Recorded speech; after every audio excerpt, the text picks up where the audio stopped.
दिनचर्या कुछ ऐसा दिखता है कि हर रात तुम सुबह 6 बजे अलार्म लगाते हो, तुम्हें लगता है सुबह 6 बजे उठकर मैं बहुत बढ़िया पढ़ाई करूंगा। जैसे ही सुबह 6 बजते हैं तुम्हारा अलार्म बजता है, तुम्हें लगता है 10 मिनट और सो लेता हूं, एंड देन तुम वापस से 9 साढ़े 9 बजे सोकर उठते हो। उसके बाद out of guilt out of regret तुम आधा पौना घंटा रील स्क्रॉल करते हो, फिर देन ब्रेकफास्ट करके जब तुम फाइनली पढ़ाई करने बैठते हो तब तक ऑलरेडी सुबह के 10:30 11 बज चुके होते हैं। उसके बाद भी जब तुम पढ़ाई करते हो तुम्हारा कंसंट्रेशन लेवल उस वक्त भी लो रहता है, तुम्हारा दिमाग इधर उधर भागता रहता है। इतने में तुम देखते हो कि दोपहर के 1:30-2 बज गए हैं, अभी तक मेरी कुछ खास पढ़ाई नहीं हो पाई। तुम्हें लगता है यार थोड़ा लंच कर लेता हूं, फिर शायद बढ़िया से पढ़ूंगा। फिर तुम लंच करने जाते हो, लंच करके जैसे ही फाइनली तुम बैठते हो पढ़ने, वापस तुम्हें आलस आ रही होती, नींद आ रही होती है, तुम ढंग से फोकस तब भी नहीं कर पाते हो। तब तुम्हें लगता है यार थोड़ा सो जाता हूं, नैप ले लेता हूं, फिर मैं बढ़िया पढ़ाई करूंगा। जैसे ही तुम थोड़ा सोते हो, वो थोड़ा सोना बहुत सोने में बदल जाता है। वापस से तुम शाम के 5:30-5 बजे सोकर उठते हो, फिर तुम्हें लगता है कि यार अब थोड़ा अच्छे से पढ़ लेता हूं। फिर तुम्हें लगता है पढ़ने से पहले थोड़ा चाय पी लेता हूं, थोड़ा नाश्ता कर लेता हूं।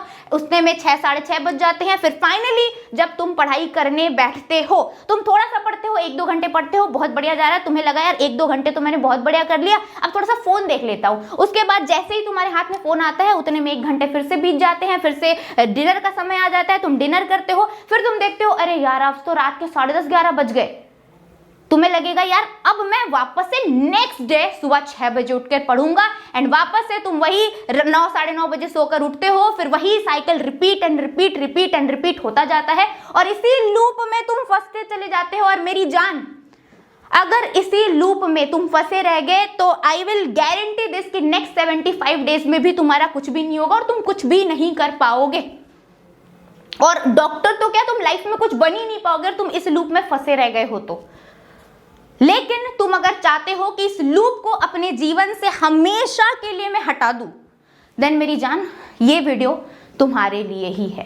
सो हाय एवरीवन, मेरा नाम है अंजलि सिंह, आप सबकी फेवरेट केमिस्ट्री एडुकेटर और तुम लोगों की बड़ी बहन। आज तुम्हें एक क्विक रियलिटी चेक देने वाली है और तुम्हें इस लूप से बाहर निकालने वाली है। आज से अगर मैं देखूं तो तुम्हारे नीट के पेपर में टोटल 75 डेज बचे हुए हैं। अब अगर इस 75 डेज को अगर मैं आवर्स में कैलकुलेट करूं ना, तो तुम्हारे पास 1800 आवर्स है टोटल। और यार 1800 आवर्स को ना मैं एकदम हाफ कर दूं तो भी तुम्हारे पास 900 आवर्स बचे हुए हैं। मैंने 900 आवर्स को हटा दिया, वहां पर तुम सो, खाना खाओ, चिल करो, उससे मतलब नहीं है। लेकिन ये 900 घंटे तुम्हें मुझे देने होंगे, क्योंकि यार ये 900 घंटे तुम कैसे बिताने वाले हो ना नेक्स्ट 75 डेज, यही डिसाइड करेगा तुम फ्यूचर में एज अ डॉक्टर बनकर अपनी पूरी जिंदगी बिताओगे या फिर जो भी तुम्हारा प्लान है BCYXZ उसके साथ करने वाले हो। तो यार मेरी बात मान लो, खुद को एक चांस दे दो। आज जो मैं टाइम टेबल बताने वाली हूं उसको एक बार स्ट्रिक्टली फॉलो करके तो देखो 75 डेज, देखो कैसे मिरेकल होती है तुम्हारी लाइफ में। और यार खुद से बोलो, हर दिन बोलो इस 75 डेज में कि these 75 days are gonna be best days of my life because I am going to change my fate. इससे पहले मैं किसी भी स्टेप्स में जाऊं, अगर इस लूप को ब्रेक करना है तो एक क्वालिटी जो तुम्हारे अंदर होनी चाहिए, नहीं है तो अभी इसी वक्त अपने अंदर लेकर आओ, दैट इज प्रेजेंट में रहना। मान लो कि तुमने रात को बैठकर एक बढ़िया शेड्यूल बनाया कि सुबह उठूंगा ऐसे ऐसे ऐसे करके एकदम बढ़िया पढ़ाई करूंगा। सुबह उठे तबियत खराब हो गई या कोई भी XYZ रीजन रहा यार, फॉर सम रीजन तुम नहीं पढ़ पाए। अब तुम्हारे पास 2 विकल्प है, या तो शाम में वापस से रो कि यार मैं क्यों नहीं पढ़ पाया, मैं ऐसा क्यों हूं, मेरे साथ हमेशा ऐसा क्यों होता है, और नेक्स्ट डे की प्लानिंग करो कि भाई नेक्स्ट डे ना ऐसा नहीं होने दूंगा। और तुमने क्या किया, सिर्फ और सिर्फ उस दिन को भी वेस्ट कर दिया, पूरा शाम मिला था वेस्ट किया। दूसरा विकल्प कि यार ऐसा सोचो कि मेरी सुबह बर्बाद हुई है, जो बीत गई सो बात गई, शाम तो मेरी है, प्रेजेंट को तो जाने नहीं दूंगा, उसको तो पकड़ के रखूंगा और शाम को इतना अच्छे से पढ़ूंगा, इतना प्रोडक्टिव बनाऊंगा कि सुबह ना पढ़ने का रिग्रेट खुद ब खुद खत्म हो जाएगा। सबसे पहले ये एटीट्यूड खुद के अंदर लेकर आओ। सबसे पहली चीज जो हमें करनी है, यार दम है, हम एकदम पागल हैं इस चीज को करने के लिए, लेकिन अगर बिल्कुल एक्सट्रीम में चले जाएंगे तो भी कुछ नहीं हो पाएगा। मैंने खुद ने करके देखा यार, एक्सट्रीम में 3-3 घंटे 3.5 घंटे सो रही हूँ, काम कर रही हूँ, क्या होता है 10 दिन तुम्हारी बॉडी टिक जाती, 11वें दिन तुम खुद गिर जाते हो, फिर 1 हफ्ते कुछ नहीं कर पाओगे तुम। इसीलिए ऐसी शेड्यूल हमें बनानी है जो प्रैक्टिकल भी हो, जो हम through out the 75 days follow भी कर पाएंगे। बोर्ड्स नहीं दे रहे हो कि 1 हफ्ते बाद खत्म हो जाएगी, 2 हफ्ते बाद खत्म हो जाएगी। 75 डेज तुम्हें यही सेम रगड़ना है, तो प्रैक्टिकल शेड्यूल बनाएंगे हम। तो प्रैक्टिकल शेड्यूल क्या होनी चाहिए मैम? सिर्फ और सिर्फ 12 से 13 घंटे की पढ़ाई हमें करनी है। 16 घंटे पढ़ रहे, 18 घंटे पढ़ रहे, वो कभी कभी हो जाता है यार, 2-3 दिन कभी ऐसा हो गया बैकलॉग लगी, बैकलॉग कवर करना, हमने पढ़ लिया यार। अब यहाँ पर 2 कैटेगरी के स्टूडेंट है। बहुत सारे बच्चों के मन में आता है कि ये 12-13 घंटे हमारे खुद के सेल्फ स्टडी के होते हैं या फिर इसमें लेक्चर इंक्लूडेड है। देखो 2 कैटेगरी के बच्चे हैं। अभी तुम कैटेगरी 1 है तुम्हारी कि तुम्हारा सिलेबस कंप्लीट हो गया है और तुम अभी क्या कर रहे हो, कैटेगरी 1 है कि तुम्हारी सिलेबस जो है वो क्या है, कंप्लीटेड है, वो कंप्लीटेड है और राइट नाउ तुम्हें करना है रिवीजन। अब रिवीजन करने के लिए अगर तुम मेरे से पूछो तो सबसे बेस्ट चीज ही होती है सेल्फ स्टडी। मैं हमेशा रिकमेंड करती हूँ, मैंने इवन अपने एकलव्य के बच्चों को भी बोला कि यार तुम्हारा सिलेबस कंप्लीट हो गया, अभी तुम योद्धा के लेक्चर मत देखो, सबसे बेस्ट है तुम सेल्फ स्टडी करो, तुम सेल्फ प्रैक्टिस करो, वो तुम्हें ज्यादा काम आएगी। लेकिन कई ऐसे भी बच्चे होते हैं जो सेल्फ प्रैक्टिस करते हैं तो समझ में नहीं आता, कुछ भी उलझुल सवाल लगाते रहते हैं या फिर थ्योरी पढ़ने बैठते हैं तो उसी में पूरा समय लगा देते हैं। तो अगर तुम ऐसे बच्चे हो कि तुम खुद से बढ़िया इफेक्टिव रिविजन नहीं कर पाते तो फिर तुम भाई लेक्चर के थ्रू रिवीजन करो। अगर योद्धा से कर रहे हो तो बहुत अच्छी बात है, तुम्हें पता ही हम सब कुछ कवर करवा रहे हैं, A to Z चीजें। दूसरे कैटेगरी के ऐसे बच्चे हैं जिनकी सिलेबस अभी तक कंप्लीट नहीं हुई है, वो कैसे करेंगे? अगर थोड़ा तुम बुद्धि लगाओगे, बहुत प्रैक्टिकल बात बोलूंगी, ध्यान से तुम लोग समझना।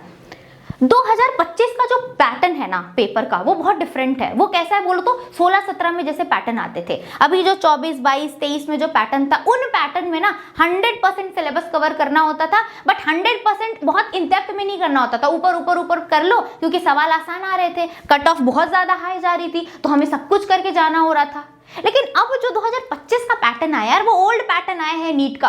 ओल्ड पैटर्न नीट का पता है कैसा था? पूरा सिलेबस नहीं करना होता था, 70-80% ही करना होता था, बट वो ऊपर ऊपर से नहीं करना होता था, इन डेप्थ पढ़ना होता था। ऐसा नहीं सोचो कि तुम्हें सिलेबस कंप्लीट करना है पूरा का पूरा और 1-1, 2-2 घंटे का वन शॉट देख लिया, थोड़ा थोड़ा सवाल प्रैक्टिस कर लिया तो हो जाएगा। नहीं लगा पाओगे सवाल एग्जाम में, नहीं लगा पाओगे, मैं तुम्हें लिखित में दे रही हूँ, नहीं लगा पाओगे। तो थोड़ा स्मार्ट वर्क करो, थोड़ा बुद्धि लगाओ कि यार अभी सिलेबस कंप्लीशन को मेरी प्रायोरिटी नहीं दूंगी, मेरी प्रायोरिटी होनी चाहिए यार कि सिलेबस अगर मेरा 70 से 80% भी कंप्लीट है, लेकिन मैटर ये करना चाहिए कि क्या वो 70 से 80% बहुत अच्छे तरीके से कंप्लीट है, बहुत सुंदर तरीके से कंप्लीट है, ताकि उससे कोई भी सवाल आए, कोई भी सवाल आए टफ से टफ तुम्हारे NCERT बेस्ड, तो मैं लगा पाऊं। इस तरह की प्रिपरेशन तुम्हारी होनी चाहिए, है ना। इसीलिए योद्धा में बेटा हम जो भी चैप्टर करा रहे हैं, हम ऐसा करवा रहे हैं कि तुम्हारी एक एक चीज उस चैप्टर की कवर हो जाए, कुछ भी नहीं पूछे, कुछ भी नहीं छूटे। अगर एग्जामिनर कहीं से भी टफ से टफ सवाल बनाए तब भी तुम पूरा कर पाओ, तो that should be your first priority. तो मान लो कि तुम अभी जो बढ़िया लेक्चर देख रहे हो, कोई वन शॉट देख रहे हो, तुम योद्धा के देखो या कोई भी फलाना किसी भी टीचर के देख लो, उससे मेरा मतलब नहीं है।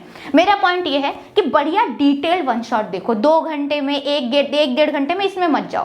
अब मान लेती हूं कि अगर वो वन शॉट 7 घंटे का हुआ, मान लो मैंने अपना एग्जाम्पल ले लिया कि योद्धा के लंबे से लंबे लेक्चर भी 9 घंटे के होते हैं और 9 घंटे में 1 घंटे का ब्रेक मान लो, आधा घंटे, तो इफेक्टिव 8 घंटे का लेक्चर हुआ। अब उस 8 घंटे का लेक्चर को अगर तुम 1.5x की स्पीड में भी देखोगे तो भी मैं मान लेती हूँ यार 7 घंटे में तुम्हारा लेक्चर कंप्लीट हो जाएगा। या फिर तुम 1x की स्पीड में देखो यार, चलो कोई दिक्कत नहीं, 8 घंटे में तुम्हारा वो लेक्चर कंप्लीट हो जाएगा। बट ये 8 घंटे में ऐसा मत करना कि सिर्फ तुमने थ्योरी पढ़ा है।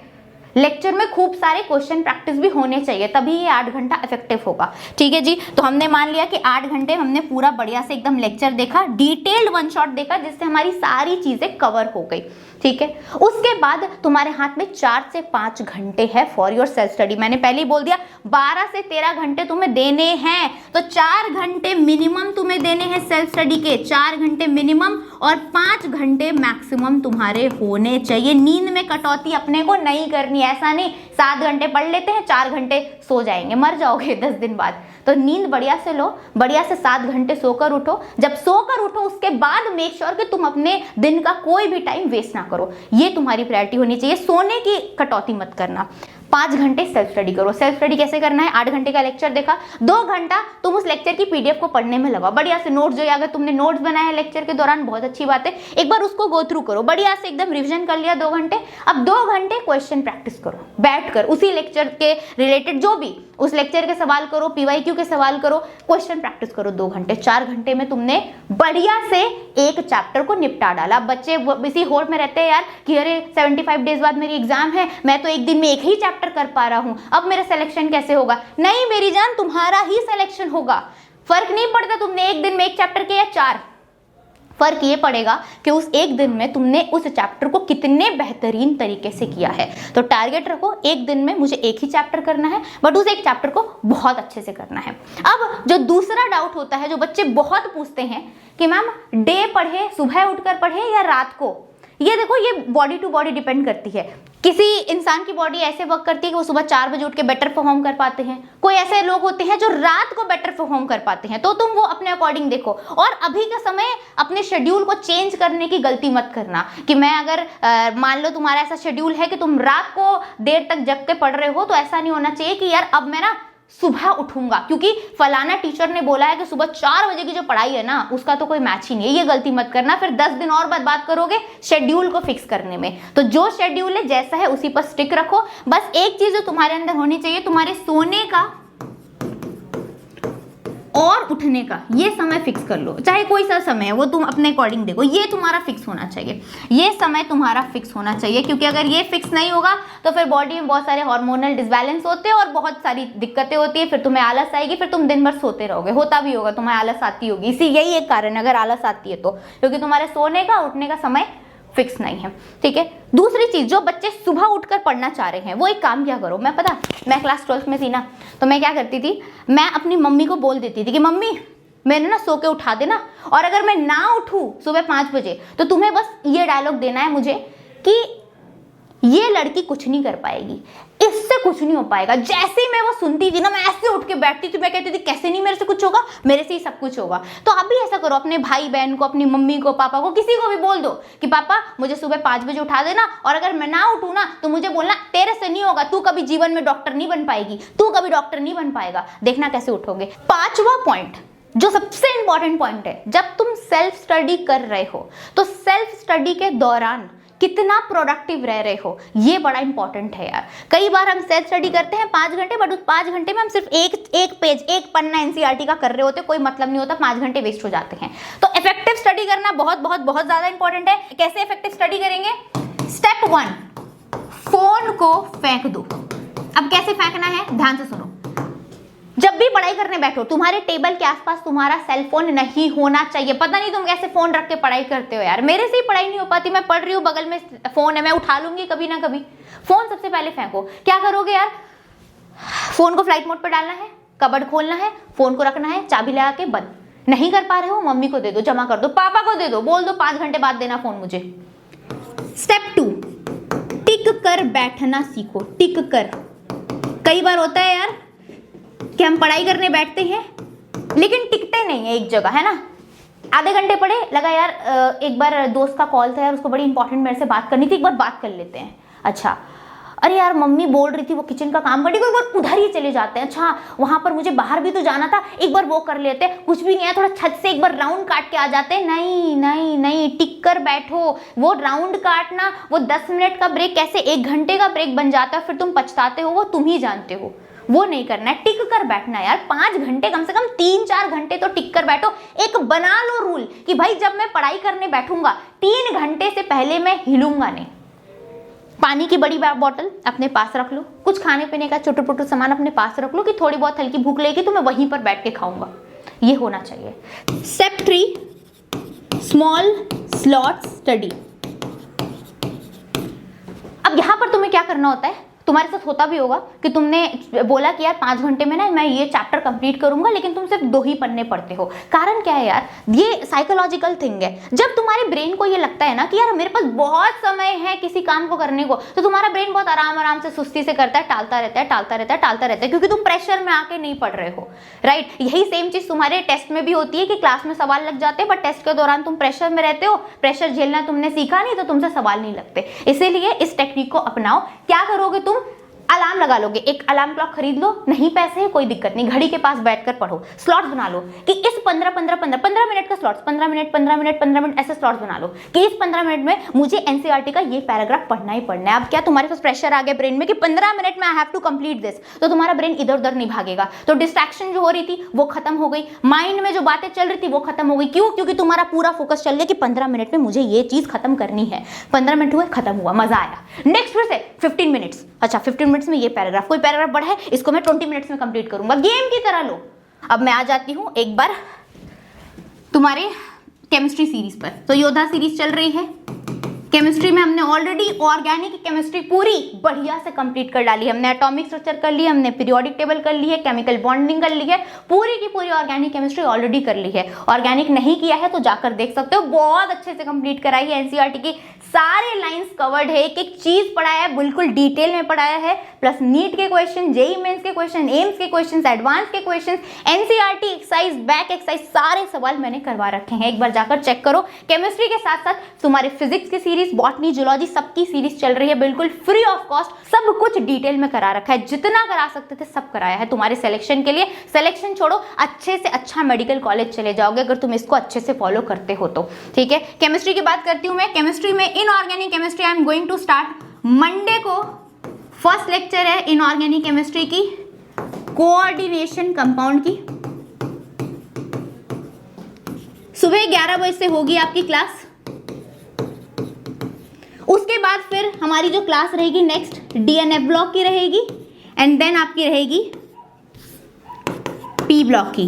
पीरियोडिक टेबल और केमिकल बॉन्डिंग ऑलरेडी मैंने करा रखी है, ऐसी योद्धा सीरीज में ही करा रखी है। जो तुम्हारे लेक्चर का लिंक है मैं कमेंट सेक्शन में डाल दूंगी, क्योंकि अगर तुम्हें पीरियोडिक टेबल, केमिकल बॉन्डिंग बिल्कुल भी नहीं आता है और तुम कोऑर्डिनेशन और डीएनए ब्लॉक समझने की कोशिश करोगे तो तुम्हें अच्छे से समझ में नहीं आएंगे कुछ पॉइंट्स। तो मैं चाहती हूँ तुम वो लेक्चर जाकर, अभी समय है, आज शनिवार है, कल रविवार है, जाकर कंप्लीट कर लीजिए। चलो that's it for today guys. इसी के साथ बायो की भी तुम्हारी सीरीज चल रही है। बायो की क्लास 12 का फर्स्ट चैप्टर हो चुका है, बायोलॉजी, बॉटनी में भी, जूलॉजी में भी, फिजिक्स की भी क्लास 12 फिजिक्स स्टार्ट हो चुकी है। जाओ जाकर देखो और अभी के समय को, जो बचा हुआ समय है, उसको प्रोडक्टिव बनाओ।